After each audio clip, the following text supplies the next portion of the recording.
And what happens many times is something like this. We imagine that poof, genie in a bottle, God is going to do something in my life, fix my life, change my life like that. And many times He does. But what we do in our fairy tale world is we step back and we sit there with our arms crossed waiting on God. God, bless me if you can. God, change my life if you can. God, do something in my life and poof, poof, poof and change it if you can. And I'm going to sit here. I'm not going to obey you. I'm not going to follow you. I'm just going to wait on you to do something.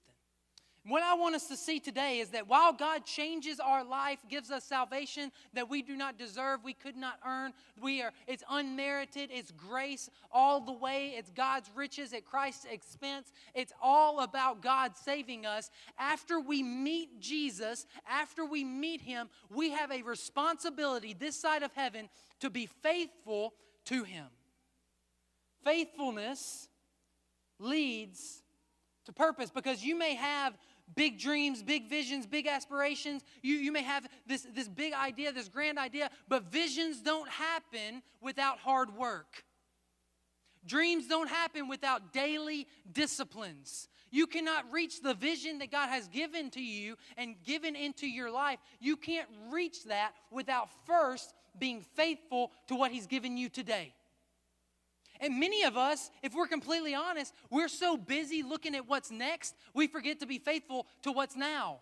And there's two questions we have to ask before we can move past this. Two questions, simple questions. Is number one, what in the world is faithfulness? Because that's not a word we use very often in our culture. What is faithfulness? And here's my definition of faithfulness. Faithfulness is saying yes to God, one decision at a time. And what I believe many of us do in our life is we want the cake, but we don't want to follow the recipe.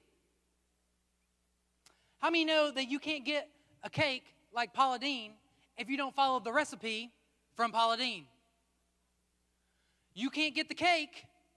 You can't get the steak. Some of you guys, you can't get the steak from Bobby Flay if you don't follow the recipe from Bobby Flay. And I think many of us live our lives with this idea, man, God, like you just give me your will, God. You just give me your will, and I'm not gonna do anything, but you give me your will. I want the cake, but I'm not gonna follow the recipe. I gotta go to church. What is this? Just trying to live my life, God. I gotta read the Bible. I don't understand that. I gotta pray to you. What do you mean, God? I gotta pray to you. I don't even know what that means. Many of us live our life trying to get the cake without using the recipe. Some basic ingredients of your spiritual life to grow and to find purpose, a God-given purpose, is one, you've got to have a time where you read Scripture. See, many people will say, man, I just don't hear from God. Well, open up the Bible and meditate on the Bible, and I promise you He will speak something to you, because it never returns void. Prayer. If I didn't communicate with my wife, our relationship would literally fall apart. The same is true with our relationship with God. If we're not communicating with Him, if we're not talking to Him, if we're not sharing our concerns and our worries and our praises and how good He is in our life, our relationship with Him will suffer. Without the sugar, without the egg, I'm just going to get rid of those, and instead of doing those, I'm going to just make a cake out of whatever is left. I'm not going to be faithful to the little things God's put in front of me right now, because I'm too concerned about what's next. And so what many of us do is, in our life, something like this. Y'all ever seen a Rocky movie?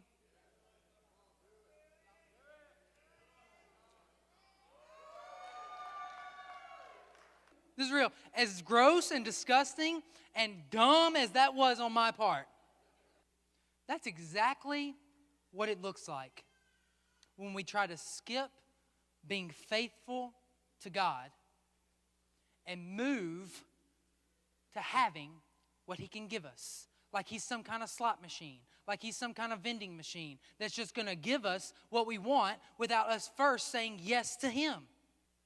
yes to God. No matter what circumstance comes in my life, whether I'm rich or I'm poor, I have a house or I'm renting, I have kids or I don't, I'm married or I'm single, I'm going to say yes to God because He's God.